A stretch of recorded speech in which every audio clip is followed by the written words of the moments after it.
एक ऐसा अंतर्राष्ट्रीय ख्याति प्राप्त मानव जो गुरु प्रेरणा से पिछले 20 वर्षों से वानप्रस्थ जीवन जीते हुए 24 घंटे मानवता की सेवा में संलग्न है।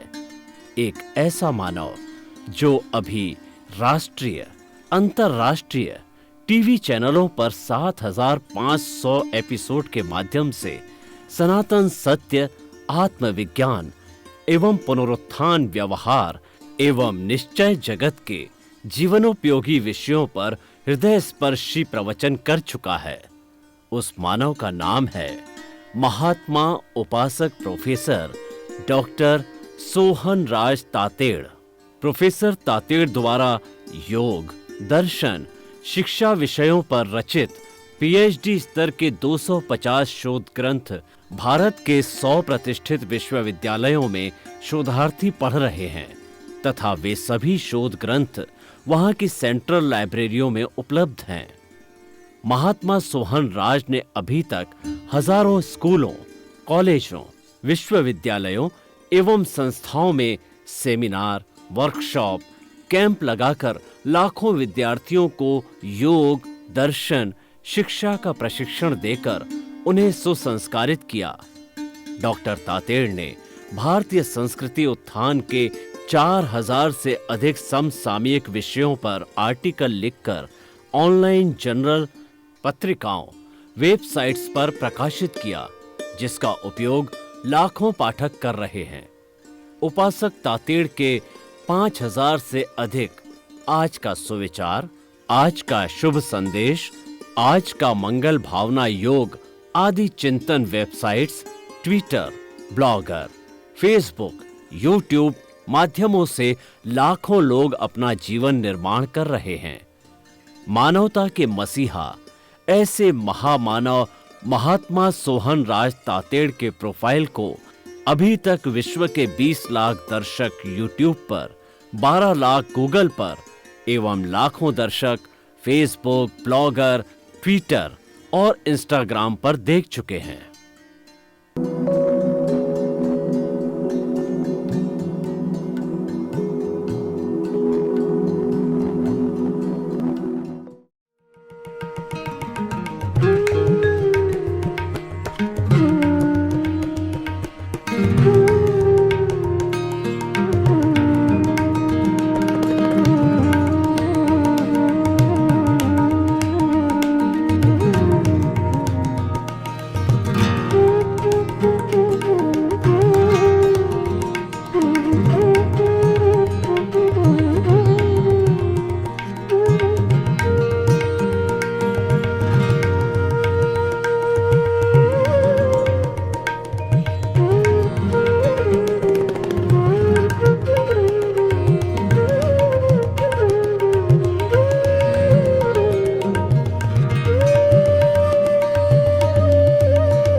सुनिए, देखिए, समझिए सनातन सत्य।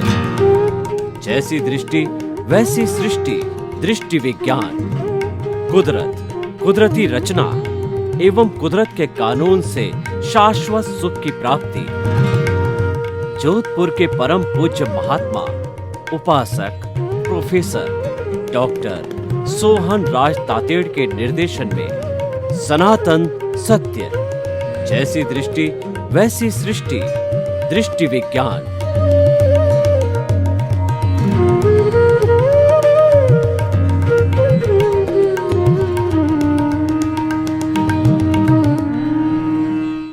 भाइयों और बहनों, मातृशक्ति को नमन।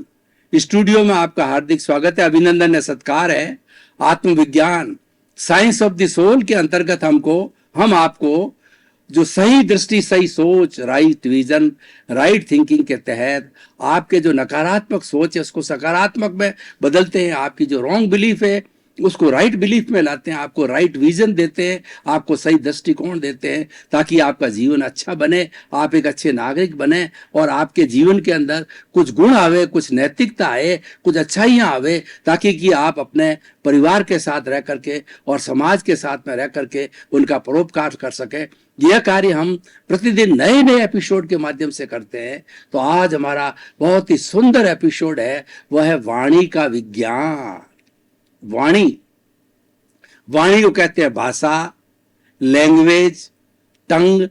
और वाणी हमारा एक दूसरे से इंटरेक्शन का माध्यम है, एक दूसरे से संपर्क करना का माध्यम है।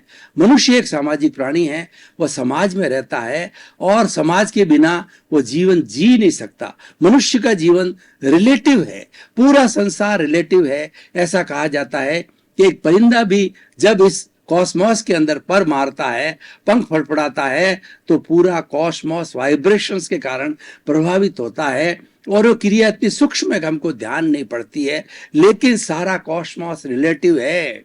इसके अंदर निवास करने वाले 84 लाख जीवा योनि के प्राणी एक दूसरे पर निर्भर है। परस्पर गुरो जीवा नाम, इसका मतलब यह है कि हम परस्पर एक दूसरे से सहयोग करके अपने जीवन का यापन कर सकते हैं। परस्पर एक दूसरे से संपर्क हम किस माध्यम से करें?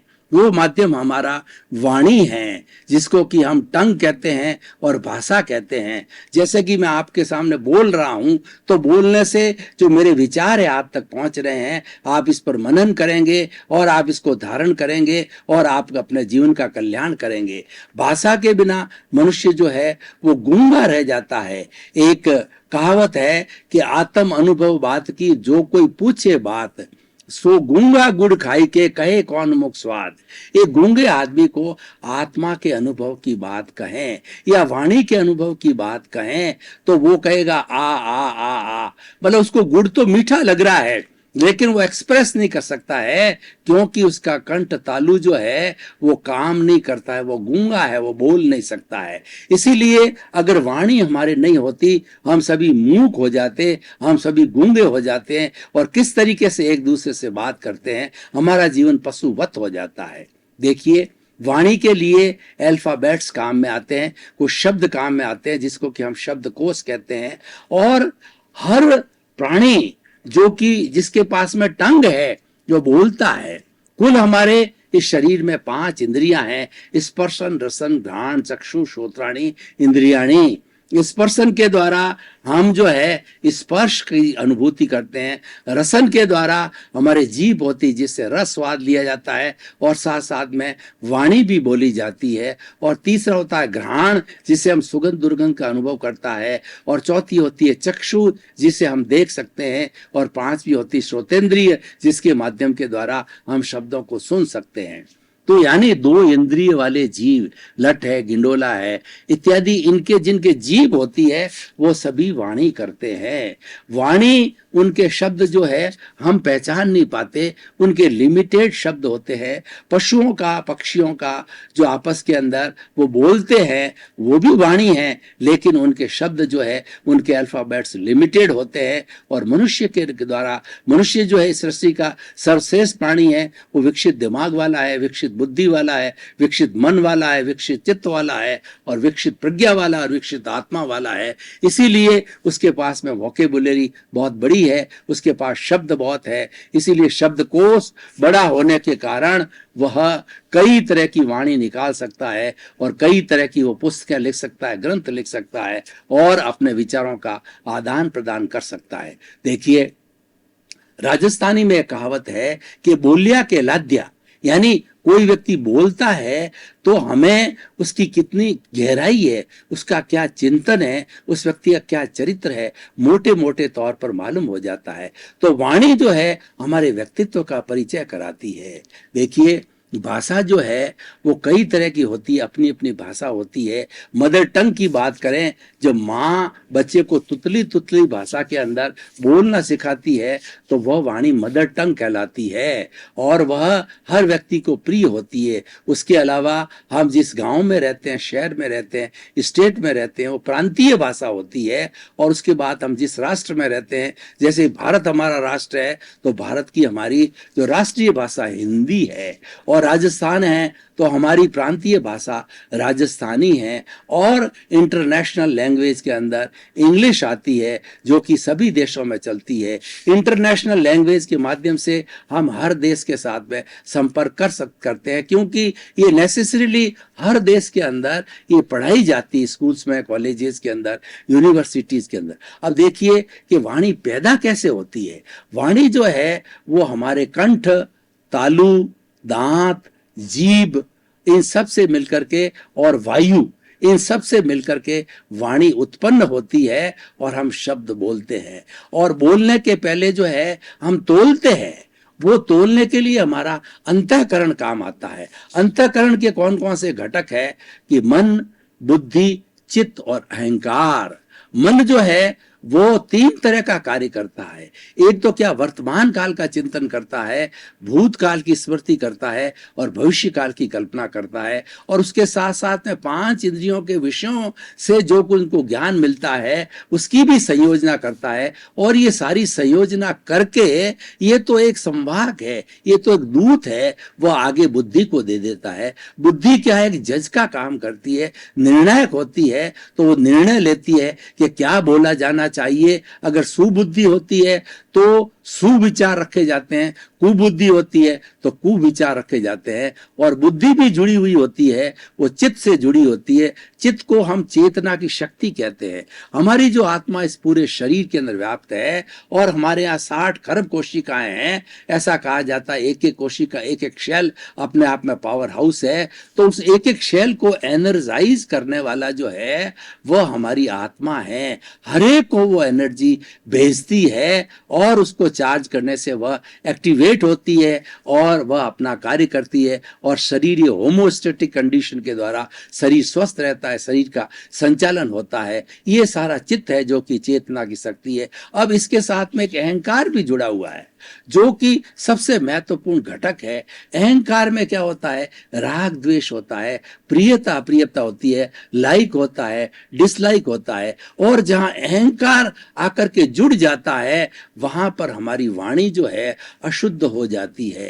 अहंकार के वशीभूत वाणी क्रोध की निकल जाती है, अहंकार की निकल जाती है, माया की निकल जाती है और लोभ की निकल जाती है। सब कुछ ठीक ठीक सृजित हो रहा है, लेकिन अहंकार मिलते ही वाणी अशुद्ध हो जाती है। इसलिए भाई और बहनों, ये ध्यान रखने की बात है कि जब कभी भी बोला जाए तो बोलने से पहले तोलना चाहिए। और तोलने से पहले जो है, जो हमारा अंतःकरण के जो अहंकार का भाग है, इसको न्यून रखना चाहिए। इस अहंकार को जो है वो हटाकर रखना चाहिए। अहंकार को कहना चाहिए कि भैया तुम्हारे अपने घर चले जाओ, हमारे यहाँ इसकी तुम्हारी आवश्यकता नहीं है। अहंकार का वाणी बोलते समय उपयोग नहीं करना चाहिए, वरना वो वाणी अशुद्ध हो जाती है। वाणी के लिए कहा जाता है कि ऐसी वाणी बोलिए और मन का आपा खोए और उनको शीतल करे और आपो शीतल होए।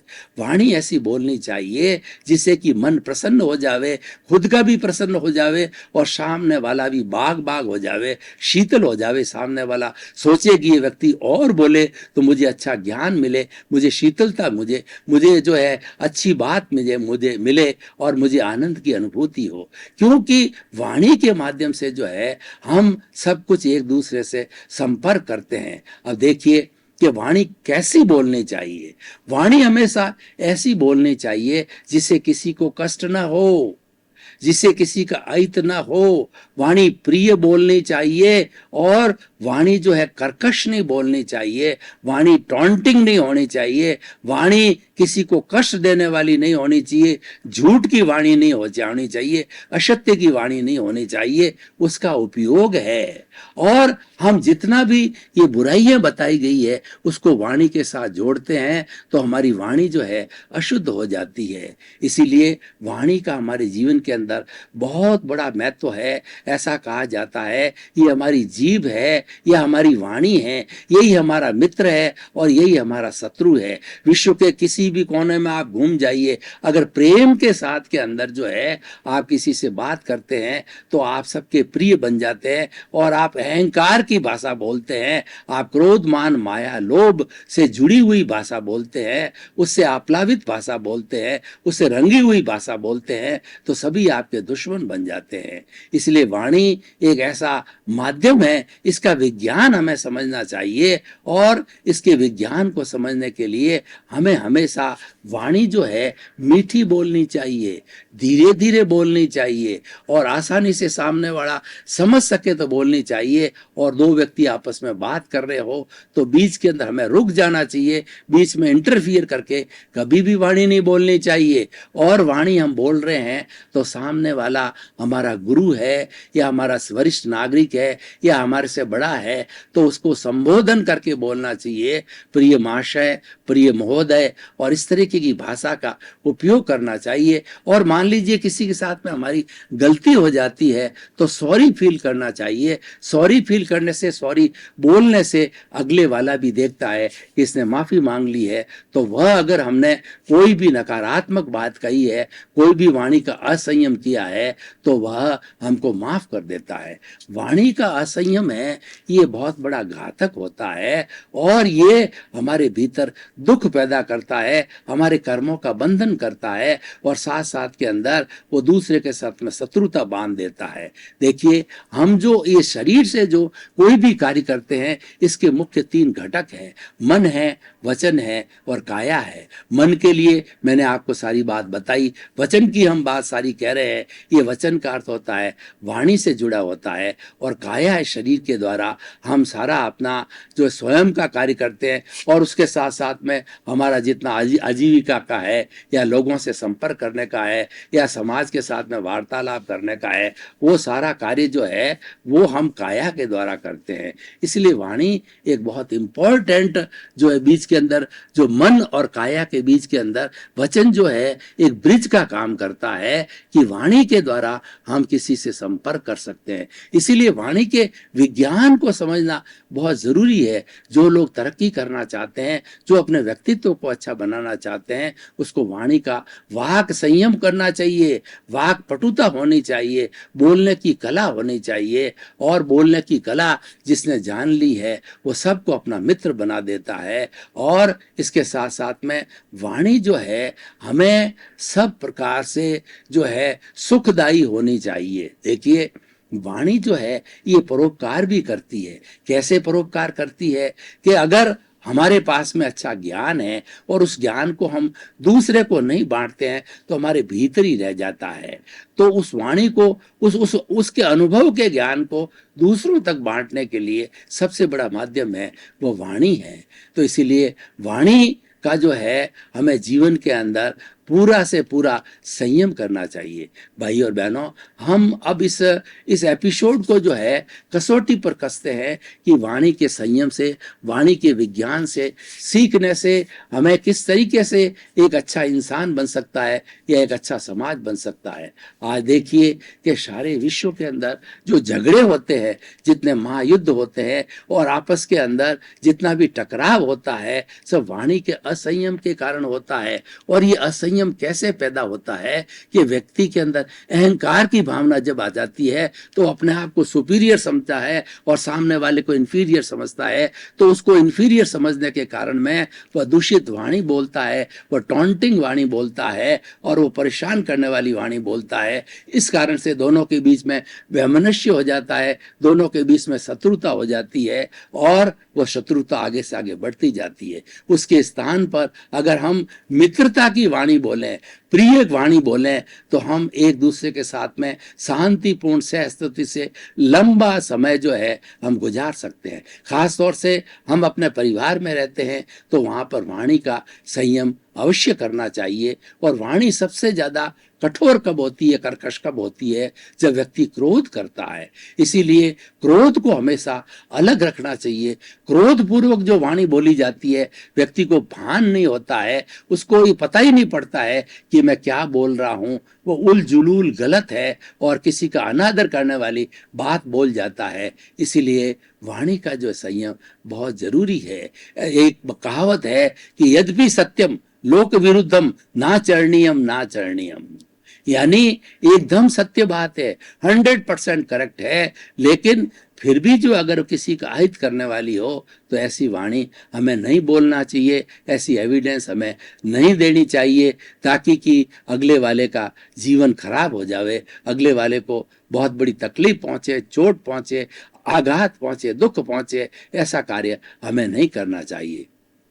अब देखिए कि वाणी के जो स्पंदन बनते हैं, वह स्पंदन जो है वो हमारे कहलाते हैं कि ये वचन गुप्ती कहलाती है। वाणी को हम वचन गुप्ती भी कह सकते हैं, यानी वाणी का संयम करने वाला वचन गुप्ती कहलाता है। वचन गुप्ती करने वाला व्यक्ति हमेशा पहले भीतर तोलेगा, उसके बाद में बोलेगा। तोलना अंदर भीतर बहुत जरूरी है कि यह बात बोली जानी चाहिए या न बोली जानी चाहिए। अब वाणी का जो है हम संयम करने के लिए जो सबसे बड़ा हमारे पास साधन है वो है मौन। व्यक्ति अगर मौन करता है तो वाणी का संयम होता है। और वह व्यक्ति मौन करने से क्या फायदे होते हैं, वह व्यक्ति जो है वह प्रकृति को निहारता है। मौन वाला व्यक्ति जो है अगर जंगल के अंदर बैठा हुआ है तो पेड़ है, पौधे है, सिनेरी है, नदी है, नाले हैं, पर्वत है, उसको निहारता रहता है। पक्षी उड़ रहे हैं, पशु आवाज कर रहे हैं, किलकारियां मार रहे हैं, झरने में पानी चल रहा है। इस सब प्राकृतिक वातावरण को वो देख करके और आनंद की अनुभूति करता है। यानी मौन से जो है हम प्रकृति के करीब होते हैं और हम जो है प्रकृति के सौंदर्य को निहारते हैं।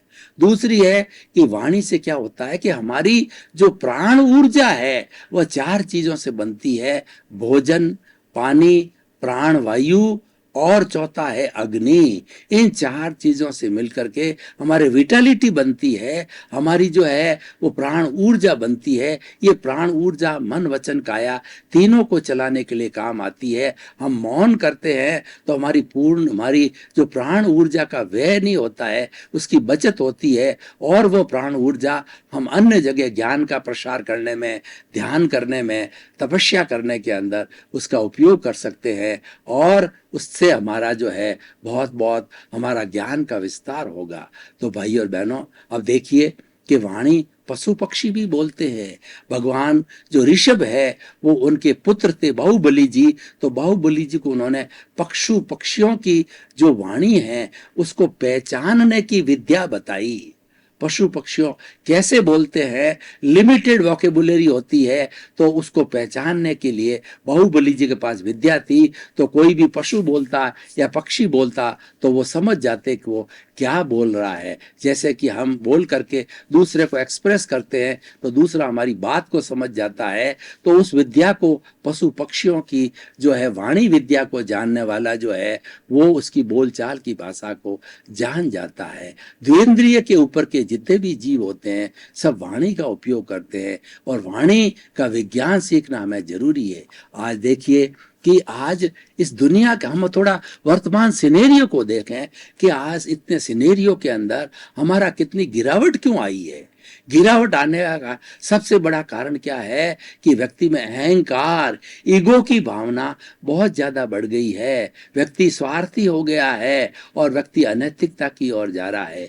ईगो होने से क्या होता है, व्यक्ति सुपीरियरिटी कॉम्प्लेक्स के अंदर चला जाता है, अपने आप को बड़ा मानने लग जाता है, अपने साथियों को, अपने पास वाले लोगों को और अपने परिवार के लोगों को, अपने समाज के लोगों को वो इन्फीरियर मानने लग जाता है। तो इन्फीरियर मानने के कारण जो है वह ये सारा जो है भेदभाव खड़ा हो जाता है। अब देखिए वाणी का दुरुपयोग भी होता है कि आपस के अंदर व्यक्ति बहस करने लग जाते हैं, एक व्यक्ति ने कोई बात कही तो आजकल का व्यक्ति टॉलरेंट नहीं है, वो उसको सहन शक्ति बिल्कुल नहीं है, तो वो दो की जगह एक की जगह दो सुनाएगा, सामने वाला दो की जगह चार सुनाएगा, और फिर जो है पुनः उसका प्रतिविरोधी है वो आठ सुनाएगा। इस तरीके से टिट फॉर टैट, नेले पे दैला और तू मैं ये चलती रहती है। वाणी का दुरुपयोग है, इसको रोका जाना चाहिए। इससे हमारी विटालिटी, प्राण ऊर्जा का व्यय होता है, वैमनस्य बढ़ता है, शत्रुता बढ़ती है और उसके साथ साथ में प्रेम की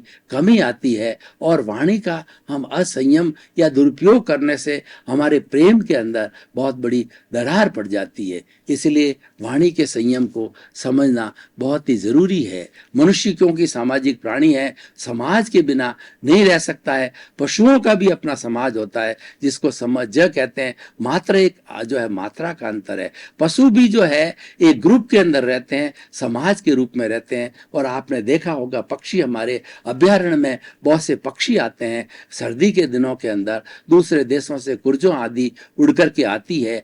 वो लाइन सर सैकड़ों सैकड़ों पक्षी एक लाइन से चलते हैं क्योंकि वो सुरक्षा चाहते हैं। वह भी उनका लाइन से चलना है, वह अनुशासन है, वह उनका समाज है। तो समाज के बिना व्यक्ति जी नहीं सकता और समाज से संपर्क करने के लिए, इंटरेक्शन करने के लिए वाणी एक बहुत बड़ा माध्यम है। वाणी के बिना हम एक दूसरे से संपर्क कर ही नहीं सकते, हम मात्र गूंगे रह जाएंगे। हमारे सारे व्यक्तित्व का विकास है वो वाणी से होता है। और वाक पटुता वाला व्यक्ति तो स्वयं आनंदित होता है और दूसरे को भी आनंदित करता है। हमारी वाणी के अंदर प्रेम का, वात्सल्य का भाव होना चाहिए। कबीरदास जी ने बहुत सुंदर कहा है कि पोथी पढ़ पढ़ जग मुआ और पंडित भयानक होए, ढाई आखर प्रेम का और पढ़े सो पंडित होए। देखिए पंडित और विद्वान में फर्क है। बहुत बड़े ग्रंथों को पढ़ करके, रट करके, सूत्रों को हृदयंगम करके वह जो है विद्वान बन सकता है और बहुत बड़ा जो प्रवचन दे सकता है। लेकिन जो पंडित होता है, पंडित में भावनात्मक विकास होता है, उसका इमोशनल कॉन्सेंट जो है वह कंट्रोल होता है, उसके अंदर भावनात्मक स्वास्थ्य आता है, उसके अंदर जो है हमारा इमोशनल हेल्थ आती है। उसके कारण उसके क्रोध, मान, माया, लोभ है वह उपशम में रहता है। तो हमेशा उपशम में रहता है। जो प्रज्ञा जगत वाला व्यक्ति है, जो कि विवेक को धारण किए होता है, वो हमेशा वाणी के संयम के रूप के अंदर बोलता है, क्योंकि उसके अंदर जो हमारे कषाय का, हमारे क्रोध, मान, माया का, लोभ का, इन सब का उपशम रहता है। जब ये उपशम रहते हैं, दबे हुए रहते हैं, तो वाणी हमेशा सहज निकलेगी, सरल निकलेगी, हृदयंगम निकलेगी, आत्मसात करने वाली निकलेगी, प्रिय निकलेगी, मधुकर निकलेगी। भाई और बहनों, आपका बहुत बहुत धन्यवाद। आत्मविज्ञान कार्यक्रम आप बराबर देख रहे हो और आप देखते रहिए। आत्मविज्ञान कार्यक्रम के अंतर्गत हम आपको सही दृष्टि, सही सोच के कई फार्मूले, कई विधान, कई सूत्र बताते हैं। उससे आपका जीवन अच्छा बनता है, आपके जीवन का कल्याण होता है और आप एक अच्छे इंसान बन सकते हो। क्योंकि हमारा उद्देश्य है, जय जगत का उद्देश्य है, सर्वे भवन्तु सुखिनः सर्वे भवन्तु निरामया। इसी क्रम में आपका जीवन आनंदमय हो, मंगलमय हो, आपके प्रति शुभकामना।